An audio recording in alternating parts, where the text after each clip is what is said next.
Welcome, G'day, Shalom, peace, and Assalamu alaikum, whatever your preferred greeting may be, peace be with you. As we are today, the start of the Islamic Ramadan, month of Ramadan, which is a time of reflection. I thought it'd be a good opportunity to share with you another direct message, as it is a time of reflection, or for all of us, at least it should be. And reflection time shouldn't be limited to 40 days of the year. A time of reflection should be every single day, every single moment. We should be reflective of who we are and what we believe, and how we contribute to the world, and particularly the world and experience of life of others. So one of the reasons for this message and the urgency that I have in terms of standing before you is the observation in the world that yet another few atrocities have been committed in the world, whereby some nutcase has decided that other groups of people do not have the right to life, and that obviously this act, callous act, will excel them into some kind of heavenly state of being, or acknowledges, or he is or rewarded with a life in heaven because he has exerted his view and power over others, and shown the world how that person is just so much better than those that he has killed. Now, it is a sad thing in the world that not a month goes by without people murdering others in the name of religion. The flavour of the last few years has been that what we call, Islamist extremists, people using the faith and their belief in Islam and some Quranic text, the interpretation of Quranic text, to justify their actions of murdering other people, whatever term they might give for them. And now this is very brutal, and the idea of being better than others and seeking to dominate others and controlling others into your own view of the world is not a new one. Going about regularly killing other people, it might be a step further than what we are commonly used to in the West, but it is something that comes from within. And what we see in the world obviously is a reflection of what is happening inside our own hearts and minds, and the fact that we can observe the aggressive nature of it and the hate towards others is because we all have capacity within ourselves to hate others, or to elevate ourselves into position of superiority, for us to take a moral high ground and think that because I believe something that I am a better person than other people. Now, of course, this is nonsense. The Lord, God, the divine, is equally with everybody and loves everybody equally, and that is the testament to that is that we all here having our lives, and that we are being left in freedom to express that, and that God doesn't come down and force us in changing our hearts and our minds and changing the nature of who we are in an instant. That there's testament that the love is there to allow us to find Him in our own way, and that He calls us by our own name.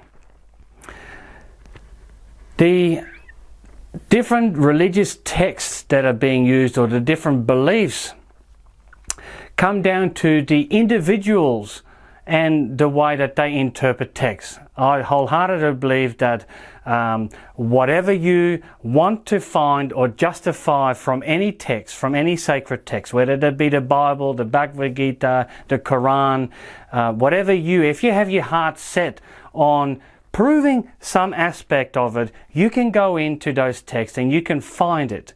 And that is because those texts reflect and represent human life. They reflect and represent the human nature. They are there to elevate and bring to view our human nature in order that we can objectively view and see human nature for what it is and recognize it within ourselves in order to then try and set aside the natural inclination of thinking ourselves being independent from everybody else, thinking ourselves better than everybody else, buying into the appearance of the world around us as being all there is, and rejecting therefore any kind of divinely inspired manifestation of what reality really is.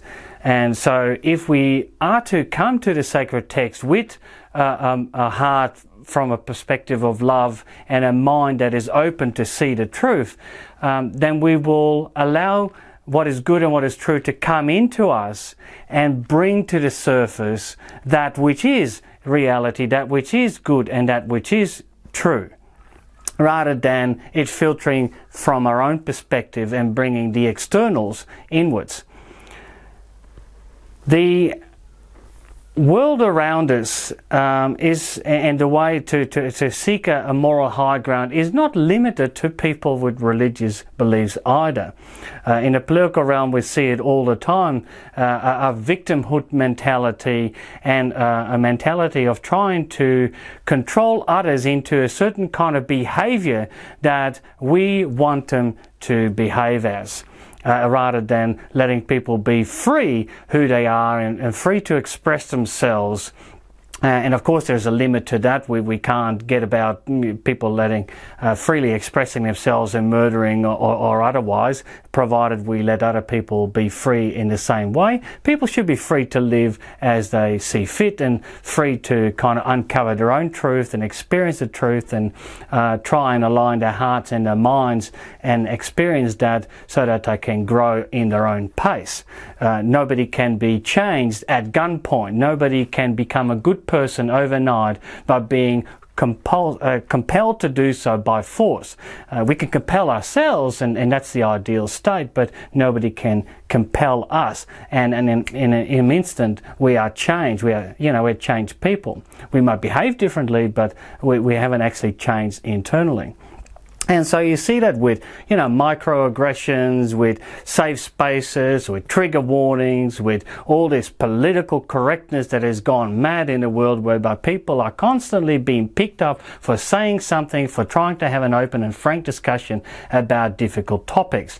And merely because people do not like it, what other people say. And instead of being able to go inwardly and reflect and respond to their inner nature and say, well, why is it so difficult for me to hear what this other person has to say? Why do I find it difficult to tolerate other different opinions? Why can I not tolerate other people behaving in a different way, even though it doesn't affect me directly? Why do I feel compelled to have force other people to be quiet, to suppress their voice, to behave differently, to get the government involved, to set rules and regulations, to restrict a group of people from behaving in a certain way, and has gone absolutely mad. We had last Christmas banners in Sydney, Australia, that said Merry, because the council dared not to put the word Christmas on there at the risk of offending other people. And of course some groups of people are more sensitive than others and more violent than others, but it is this violence that we need to address. And our first and foremost priority is to address that potential for violence inside us. And it's only that the external world can change as the inner nature of people change. And so I'm addressing those people that cannot tolerate others being free, that seek to dominate others. And I call upon you to look within yourself and allow people to be free. And if you can't tolerate other people saying something, then you need to look within yourself. You're not going to change anybody by force. That does not happen. All you can do is ask a person, is to discuss it with a person, openly, genuinely enter into a realm whereby you can discuss, confront openly, and be willing to think that you might have it wrong yourself.